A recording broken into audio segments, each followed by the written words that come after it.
And James's skill as an editor, how much did that affect the whole way that he approached it, would you say?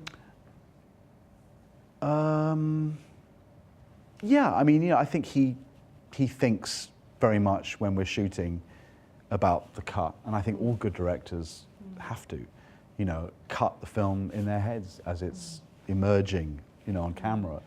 And I think that definitely kind of helps him be decisive as a director. And it's great working with a director who's decisive and clear and who,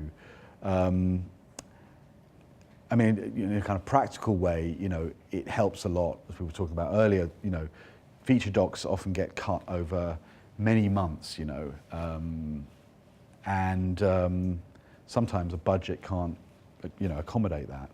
So to have a director who's essentially paid up, who can do a lot of that work on their own is actually enormously helpful. So, in the current project, we've got, 16 weeks editing schedule.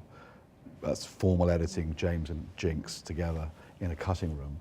But the amount of stuff that kind of goes on around that is there are sort of many, many more weeks of sort of cutting and tinkering that James does on his own, and that's hugely helpful. And he's a sort of director who works very organically and works best when you can give him a lot of thinking time.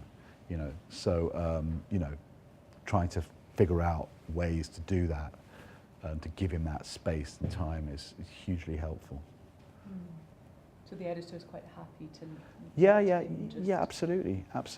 They work very well together, and I'm not sort of taking away at all from Jinx's role. She's a brilliant editor, and a lot of what you see in Man and Wire, the kind of comes from Jinx. I mean,